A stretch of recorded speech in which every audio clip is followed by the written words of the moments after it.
Hello बच्चों, today we are studying factor affecting the rate of reaction. हमने last lecture में rate of reaction के बारे में पढ़ा था बेटा। अब हमें पढ़ने में कौन कौन से फैक्टर है जो रेट ऑफ रिएक्शन पे इफेक्ट डालते हैं। तो फर्स्ट पॉइंट है बेटा नेचर ऑफ रिएक्टेंट। कुछ रिएक्टेंट ऐसे होते हैं जो बड़ी फास्ट रिएक्ट कर जाते हैं, कुछ रिएक्टेंट बड़ी स्लोली रिएक्ट करते हैं। जैसे मान लो मैं आपके सामने एक एग्जांपल देता हूँ, 2 molecule of nitric oxide NO plus में O2, ये बनाता है बेटा 2NO2। ऐसे ही 2 मोलिक्यूल कार्बन मोनोऑक्साइड प्लस में O2, तो ये बनाता है 2CO2। अगर आप ये दोनों रिएक्शन देखते हैं, दोनों रिएक्शन एक ही नेचर की है, लेकिन फर्स्ट रिएक्शन बेटा बहुत फास्ट होती है और ये रिएक्शन स्लो होती है। तो यानी कि वो नेचर रिएक्टेंट के नेचर पे डिपेंड करता है कि उसका नेचर कैसा है। देखो नाइट्रिक ऑक्साइड NO जो होता है ये अनस्टेबल होता है, ये बड़ी जल्दी रिएक्ट कर जाएगा। कार्बन मोनोऑक्साइड थोड़ा स्टेबल होता है तो ये थोड़ा कम रिएक्ट करता है। तो यानी कि नेचर ऑफ रिएक्टेंट पे भी क्या करता है, रेट डिपेंड करता है बेटा। सेकेंड पॉइंट है कंसंट्रेशन ऑफ रिएक्टेंट। जितनी ज्यादा हम कंसंट्रेशन ऑफ रिएक्टेंट बढ़ाते हैं, रेट ऑफ रिएक्शन उतने ज्यादा बढ़ जाता है, क्योंकि रिएक्शन उतनी फास्ट मूव करती है। आप लोगों ने पढ़ा है जितना ज्यादा रिएक्टेंट बढ़ेगा उतना ज्यादा मॉलिक्यूल आपस में रिएक्ट करेंगे, उतना ज्यादा प्रोडक्ट बनेगा, यानी कि रेट ऑफ रिएक्शन क्या हो जाएगा, इंक्रीज हो जाएगा। तो इसका मतलब क्या हो गया, concentration of reactant increases, rate of reaction also increases. जैसे रिएक्टेंट की कंसंट्रेशन बढ़ती है, हम बढ़ाते हैं, तो रेट ऑफ रिएक्शन भी क्या हो जाता है बेटा, बढ़ जाता है। नंबर थर्ड पॉइंट है टेम्परेचर। जैसे हम टेम्परेचर बढ़ाते हैं तो kinetic energy of molecules increase हो जाती है, मॉलिक्यूल बड़ी फास्ट रिएक्ट करने लग जाते हैं और रेट ऑफ रिएक्शन भी क्या हो जाता है बेटा, बढ़ जाता है। और मोस्ट ऑफ केसेस में देखा जाता है रेट ऑफ रिएक्शन डबल हो जाता है at every increase of 10 degree Celsius. अगर हम किसी भी रिएक्शन का 10 डिग्री सेल्सियस रेट बढ़ा, 10 डिग्री सेल्सियस टेम्परेचर बढ़ा देते हैं तो उसका रेट ऑफ रिएक्शन बेटा डबल हो जाता है। ये बात क्लियर है, ये लास्ट में मैं आपको प्रूव भी करके दिखाऊंगा। तो इसका मतलब क्या हो गया, अगर टेम्परेचर इंक्रीज होता है बेटा तो रेट ऑफ रिएक्शन भी क्या हो जाता है, इंक्रीज हो जाता है। और rate of reaction in most of case rate of reaction become double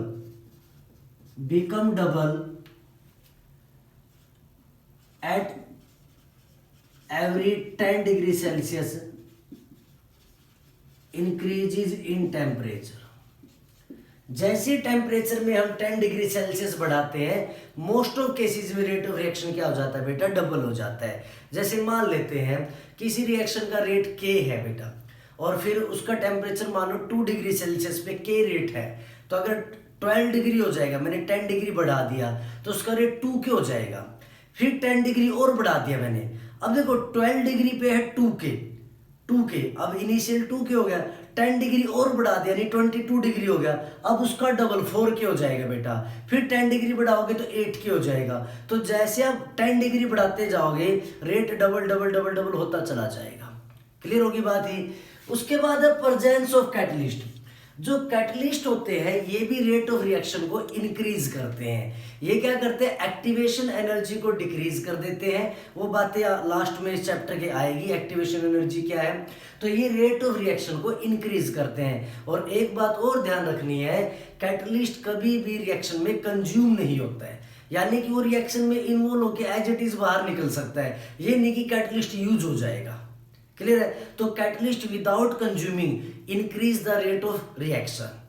number 5th point है बेटा surface area of reactant.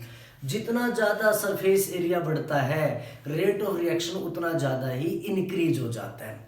With the increase of surface area of reactant rate of reaction also increases. देखो ध्यान से, मेरे पास एक would है बेटा, would piece है, लकड़ी का एक टुकड़ा है बेटा, इतने ही वेट का, मान लो इसका वेट कुछ भी है बेटा 2 kg है, इतने ही वेट के मेरे पास टोटल 2 kg के 4 ब्लॉक है, इनका भी वेट टोटल कितना बेटा 2 kg। अब मैं इनको बर्न करता हूं, अगर मैं इनकी बर्निंग करता हूं, आप खुद बता सकते हो पहले कौन सा बर्न होगा, पहले ये बर्न होंगे। क्यों? क्योंकि पीसीज के अंदर सरफेस एरिया ज्यादा है। यहां तो सरफेस एरिया बेटा ये, लेकिन यहां सरफेस एरिया ये है, उसके बाद ये भी है, उसके बाद ये भी है, उसके बाद ये भी है। तो टोटल सरफेस एरिया देखो, बाहर वाला तो एज इट इज है ही है, लेकिन ये अंदर वाला भी तो बढ़ गया जब पीसीज में हमने तोड़ा इसको। तो यानी कि इसमें क्या हो गया, सरफेस एरिया बढ़ गया बेटा। सरफेस एरिया बढ़ेगा तो रेट ऑफ रिएक्शन क्या हो जाएगी, बढ़ जाएगी। तो ये ब्लॉक जो वुड ब्लॉक है, स्मॉल पीसीज है, ये जल्दी बर्न होंगे as compare to complete block के। क्लियर होगी बात ये। उसके बाद है प्रेजेंस ऑफ रेडिएशन। कुछ रिएक्शन ऐसी होती है बेटा जो डार्क में नहीं होती है। जैसे मान लो मैं बात कर रहा हूं H2 + Cl2, इससे मैं 2HCl बनाता हूं। ये रिएक्शन डार्क में नहीं होती, तो इसको रेडिएशन सनलाइट की जरूरत पड़ती है, एच न्यू इसको बोलते हैं सनलाइट। आप यहाँ पर सनलाइट भी लिख सकते हो, सनलाइट।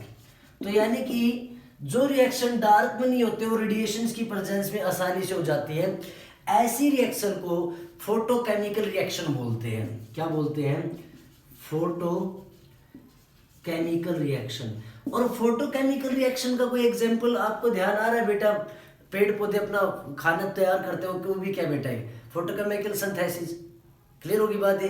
तो ये ऐसी रिएक्शन जो रेडिएशंस की प्रेजेंस में होती है, तो रेडिएशंस भी क्या करते हैं, रेट ऑफ रिएक्शन को बढ़ा देती है। डार्क में रिएक्शन ना के बराबर होगी या बहुत ज्यादा टाइम लेगी, लेकिन सनलाइट ने क्या किया, इसकी रेट ऑफ रिएक्शन को इंक्रीज कर दिया। तो these are total 6 factors which increase the rate of reaction और डिग्री, मतलब which affect the rate of reaction. You can say first one nature of reactant, concentration of reactant as increase rate of reaction also increases. Temperature की बात करें बेटा, temperature बढ़ेगा rate of reaction भी बढ़ जाएगा। हर 10 डिग्री सेल्सियस पे rate of reaction क्या हो जाएगा, डबल हो जाएगा। प्रेजेंस ऑफ कैटलिस्ट, कैटलिस्ट क्या करते हैं, रेट ऑफ रिएक्शन को इंक्रीज करते हैं विदाउट कंज्यूमिंग बेटा, ठीक है। सरफेस एरिया बढ़ेगा, रेट ऑफ रिएक्शन भी क्या हो जाता है, इंक्रीज हो जाता है। और कुछ रिएक्शन ऐसी होती है जो डार्क में नहीं होती है, तो उनके लिए रेडिएशंस की जरूरत पड़ती है, तो रेडिएशंस भी क्या करते हैं, रेट ऑफ रिएक्शन को इंक्रीज कर देती है। यहां तक क्लियर होगी बात बेटा। अब पढ़ते हैं नेक्स्ट पॉइंट। तो ये तो था हमारा रेट ऑफ रिएक्शन का। अब इस चैप्टर का मोस्ट इंपोर्टेंट टॉपिक स्टार्ट हो गया बेटा, बिल्कुल ध्यान से सुनेंगे, बहुत अच्छा टॉपिक है। दो साइंटिस्ट हुए बेटा, गुल्डबर्ग एंड वागे। आप लोगों ने 11th में भी सुना होगा, गुल्डबर्ग एंड वागे। 1867 गुल्डबर्ग और वागे ने 1867 में लॉ ऑफ मास एक्शन ये दिया था बेटा, लॉ ऑफ मास एक्शन। तो इन्होंने क्या कहा, फॉर एनी केमिकल रिएक्शन, मान लो कोई केमिकल रिएक्शन है ए बी बी, इससे बेटा प्रोडक्ट बन रहा है। For a chemical reaction the rate of reaction directly proportional to the product of concentration of reactant to the power their coefficient, और ये ला बेटा थ्योरेटिकल ला था। तो उन्होंने ये कहा भी हमने ये कैलकुलेट किया है, हमने देखा है कि किसी भी रिएक्शन के लिए जो रेट होता है वो एक्चुअल में उनके रिएक्टेंट के कंसंट्रेशन के प्रोडक्ट और उनकी पावर में कौन आएगा बेटा, कोफिशिएंट आएगा, उसके डायरेक्टली प्रोपोर्शनल होता है। ठीक है। फॉर एग्जांपल जैसे मान लो मैंने रिएक्शन की H2 + I2, इससे बेटा बन गया 2HI, मान लेते हैं ये रिएक्शन हो रही है, तो इसका जो रेट आ रहा है वो डायरेक्टली प्रोपोर्शनल H2 और I2 ऐसे आ रहा है, क्योंकि आगे कोफिशिएंट में क्या है 1, तो ये किस में आ गया बेटा, पावर में 1 लगाओ नहीं लगाओ कोई बात नहीं है। तो इन्होंने कहा भी हमें थ्योरेटिकली ये लगता है कि एक्चुअल में जो रेट ऑफ रिएक्शन होता है is directly proportional to the product of concentration of reactant to the power their coefficient. Clear होगी बात है बेटा। लेकिन जब इस बात को एक्सपेरिमेंटल पढ़ा गया, एक्सपेरिमेंटल, अगर मैं बात करूं एक्सपेरिमेंटल, तो बहुत बार ऐसा नहीं हुआ कि ये एज इट इज बन रहा हो। कुछ केसेस में तो हो गया, जैसे इस केस में हो गया बेटा, लेकिन जैसे मान लो ये रिएक्शन है 2NH3, इस पे हमने कैटलिस्ट डाल दिया, इससे बना N2 plus 3H2।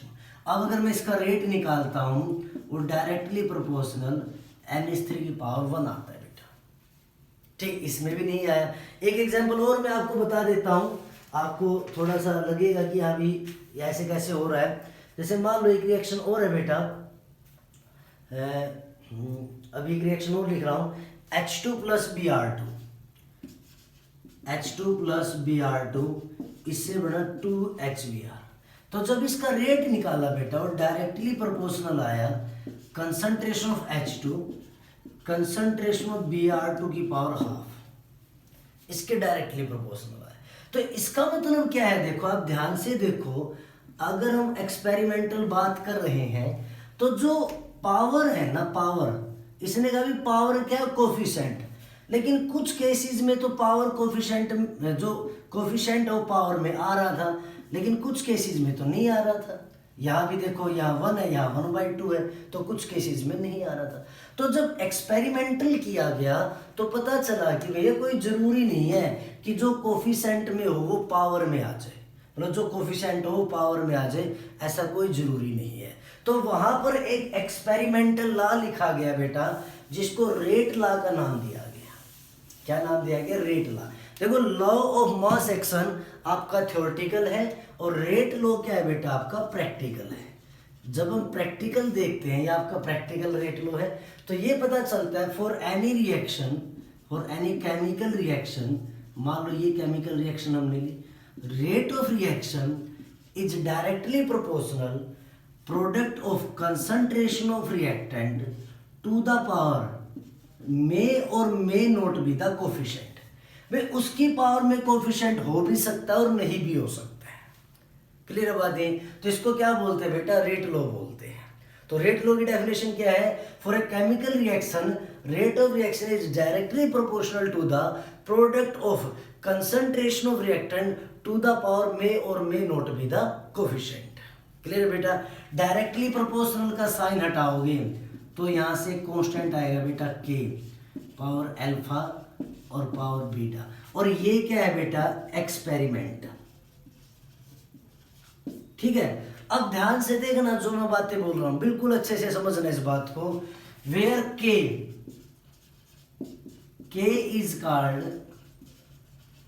Rate constant. के क्या है बेटा? Rate constant. अब कंप्लीट चैप्टर इस के पे चलेगा हमारा, रेट कांस्टेंट पे, मोस्ट ऑफ चैप्टर में ही आएगा। तो के क्या है? एक्सपेरिमेंटल। जब एक्सपेरिमेंटल हम देखते हैं उस टाइम जो कांस्टेंट वैल्यू आते हैं वो रेट कांस्टेंट होता है। And sum of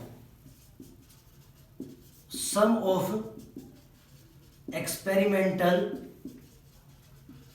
power of reactant that is बेटा alpha plus beta. Alpha plus beta जो एक्सपेरिमेंटल आते हैं, इनका जो सम होता है वो ऑर्डर ऑफ रिएक्शन होता है। क्या कहलाएगा बेटा? Order of reaction. If alpha plus beta is equal to 1, 0 लिख देता हूं, that is reaction of zero order. तो रिएक्शन किसकी है बेटा? वो जीरो ऑर्डर की। If alpha plus beta is equal to 1, that is reaction of first order. तो रिएक्शन किसकी है बेटा? फर्स्ट ऑर्डर की है। If alpha plus beta is equal to 2, that is reaction of second order and so on. तो alpha plus beta की जो भी वैल्यू आएगी वही क्या हो जाएगा? उसका ऑर्डर हो जाएगा। अभी मैंने आपको एक एग्जांपल दिया था, ये बात क्लियर होगी बेटा? रेट लॉ एक एक्सपेरिमेंटल है और एक्सपेरिमेंटल जो भी पावर आती है रिएक्टेंट की कंसंट्रेशन की, इनका सम कर देते हैं तो उसको ऑर्डर ऑफ रिएक्शन बोलते हैं। एक नया वर्ड आ गया, ऑर्डर ऑफ रिएक्शन। क्लियर है बात है? ठीक है, तो यानी कि अगर इनका सम 0 है तो रिएक्शन जीरो ऑर्डर की है, फर्स्ट है तो रिएक्शन फर्स्ट ऑर्डर की है। और अगर मान लो इनका सम n है बेटा, alpha plus beta is equal to n, that is क्या हो गया बेटा? Reaction of nth order. तो रिएक्शन किसकी है बेटा? nth ऑर्डर की है। ठीक, तो जर्नली अगर आप देखा जाए ना, जर्नली इस रिएक्शन को मैं ऐसे लिख सकता हूं, रेट इज इक्वल टू के, ए की पावर, ए मतलब क्या है? कंसंट्रेशन। अगर मान लो ये मैं एक ही ले लेता हूँ, इनका सम, मान लो मैं रिएक्शन क्या कर रहा हूँ बेटा, ए से प्रोडक्ट बना रहा हूँ, मान लो ए से प्रोडक्ट बना रहा हूँ किसी भी रिएक्शन में, तो इसकी पावर हम एन लिख देते हैं जनरली। भैया ए क्या है, कंसंट्रेशन ऑफ रिएक्टेंट, और एन क्या है, ऑर्डर ऑफ रिएक्शन। तो जनरली हम इसको ऐसे लिख देते हैं। अगर मान लो 2 है तो फिर हम 2 की उसमें लिख देंगे, 3 है तो 3 की उसमें लिख देंगे, 1 है तो 1 की उसमें लिख देते हैं। तो ये एन क्या एक्चुअल में ऑर्डर ऑफ रिएक्शन है। अल्फा प्लस बीटा की वैल्यू हमने क्या लिख ली, एन लिख ली, तो ये क्या बेटा, ऑर्डर ऑफ रिएक्शन है। क्लियर होगी बात ये। अब मैं कुछ एग्जाम्पल लेके चलता हूँ, तो पता चलेगा एक्सपेरिमेंट है, थ्योरेटिकल, दोनों की डेफिनेशन अलग अलग है। इसमें पावर में कोफिशिएंट आते हैं, इसमें पावर में कोफिशिएंट हो भी सकते हैं, नहीं भी हो सकते हैं। ऑर्डर बेटा 0 भी हो सकता है, 1 भी हो सकता है, फ्रैक्शनल भी हो सकता है। अब आप देखेंगे ध्यान से, जैसे मान लो अभी हमने कुछ रिएक्शन पढ़ी थी, आपको बोलते हैं एक रिएक्शन है H2 प्लस Br2, इससे बन रहा है 2HBr, और एक्सपेरिमेंटली जो रेट है वो ऐसे आया है K इजिकल टू H2 और Br2 की पावर हाफ। तो कहता है calculate the order of reaction. तो ऑर्डर ऑफ रिएक्शन क्या होगा, ऑर्डर ऑफ रिएक्शन, इसकी पावर 1 होगी बेटा 1/2, तो 1/2 यानी 1.5 हो जाएगा। ये क्या आ जाएगा, ऑर्डर ऑफ रिएक्शन आ जाएगा बेटा। क्लियर होगी बात है। ऐसे ही मान लो एक रिएक्शन और देता है हमें कहता है बेटा 2NH3, इससे बन रहा है N2 प्लस में 3H2, और इसका जो रेट है एक्सपेरिमेंटल वो आया K इंटू NH3। तो इसका मतलब ये पावर 1 है बेटा, तो ऑर्डर क्या हो जाएगा आपका 1 हो जाएगा। क्लियर है। ऐसे पहचान कर सकते हैं एक्सपेरिमेंटल जो भी वैल्यू है, जो भी पावर उनको ऐड कर दो वो क्या आ जाएगा आपका, ऑर्डर ऑफ रिएक्शन आ जाएगा। यहाँ तक क्लियर होगी बात है, ठीक है। तो ये ऑर्डर हमें पता होने चाहिए। उसके बाद हम बात कर रहे हैं कुछ ऐसी रिएक्शन भी होती है बेटा, ठीक है, चलो एक बार इसको नोट करेंगे, ठीक। अब मैं बात करता हूं यूनिट ऑफ रेट कांस्टेंट की। यूनिट ऑफ रेट कांस्टेंट, ये भी इंपॉर्टेंट है, पेपर में 1 नंबर में क्वेश्चन आ जाता है, बहुत इंपॉर्टेंट है। Unit of rate constant, complete chapter अब रेट कांस्टेंट पे चलेगा, तो आपको पता होना चाहिए यूनिट ऑफ रेट कांस्टेंट क्या होती है, ठीक। अब मैंने क्या फॉर्मूला लिखा था, रेट इज इक्वल टू के ए की पावर एन, या आप इसको ऐसे लिख सकते हो के ए की पावर अल्फा और बी की पावर बीटा। तो मैं इसको ऐसे लिख रहा हूं बेटा, देखो के, ये भी कंसंट्रेशन, ये भी कंसंट्रेशन, कंसंट्रेशन की पावर अल्फा प्लस बीटा, और अभी मैंने क्या कहा था, अभी अल्फा और बीटा हमने क्या मान लिया एन, तो यानी कि के कंसंट्रेशन की पावर एन। तो यही बात मैंने यहां लिखी है, रेट इज इक्वल टू के कंसंट्रेशन की पावर एन, ठीक है भाई। देखो अगर यूनिट निकालते तो इसको भी कंसंट्रेशन में मेजर करेंगे, इसको भी कंसंट्रेशन में, तो कंसंट्रेशन की पावर अल्फा, कंसंट्रेशन की पावर बीटा, बेस सेम है तो पावर जुड़ जाएगी। और अल्फा प्लस बीटा हमने क्या माना था, एन, nth ऑर्डर के लिए, बी ऑर्डर कुछ भी हो सकता है, हमने एन मान के चलते हैं, ठीक।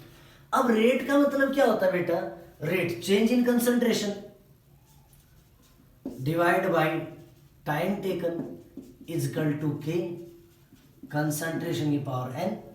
अगर मान लो मैं के लिए सोल्व करता हूं, ये नीचे चला जाएगा बेटा, तो concentration divide by concentration power n into में टाइम, ये मैं इधर नीचे ले गया। अब इसको मैं ऊपर ले जाऊंगा तो 1 माइनस हो जाएगा, तो कंसंट्रेशन की power 1 minus n divide by क्या होगा बेटा, time.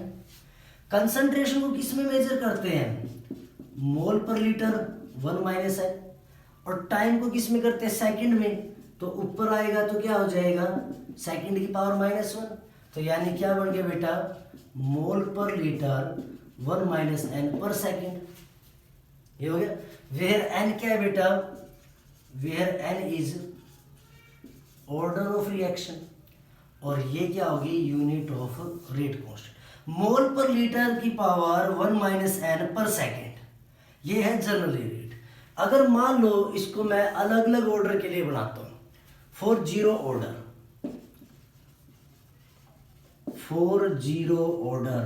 That is n is equal to 0 बेटा। तो k की वैल्यू क्या होगी, k is equal to mole per litre power 1 minus m, 0 हो गया पर सेकेंड, यानी कि मोल पर लीटर पर सेकेंड।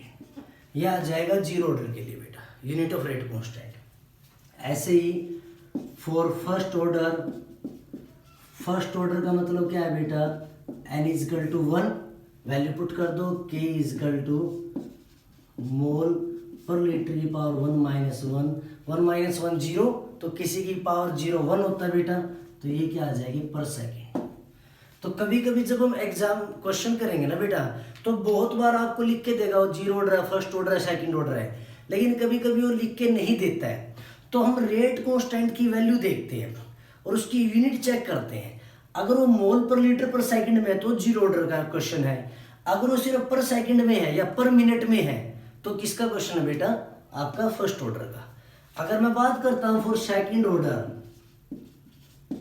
अब सेकंड ऑर्डर के लिए क्या हो जाएगा, n is equal to 2, value put कर दो, k is equal to mole per litre 1 minus 2 पर सेकंड, तो ये बन गया बेटा मोल पर लीटर की पावर माइनस 1 पर सेकंड, यानी कि लीटर पर मोल पर सेकंड, ये आ जाएगी। या आप इसको ऐसे लिख सकते हो पर मोल लीटर पर सेकंड। तो ये किसके लिए हो जाएगी, सेकंड ऑर्डर के लिए। थर्ड ऑर्डर के लिए n की वैल्यू 3 पुट कर दो, या 3 पुट कर दो, सोल्व कर लोगे। फोर्थ ऑर्डर के लिए 4 पुट कर दो। तो किसी भी ऑर्डर के लिए हम रेट कांस्टेंट की यूनिट निकाल सकते हैं। तो अगर हमसे रेट कांस्टेंट की यूनिट पूछता है बेटा, तो ये क्वेश्चन है, ये आपका फॉर्मूला है जो मेन है। आपको n की वैल्यू पुट करनी है, तो यहां से क्या आ जाएगा, रेट कांस्टेंट की यूनिट आ जाएगी। क्लियर होगी बात है, यहां तक समझ में आ रहा है जो मैं कर रहा हूं। इसको एक बार राइट डाउन करेंगे बेटा।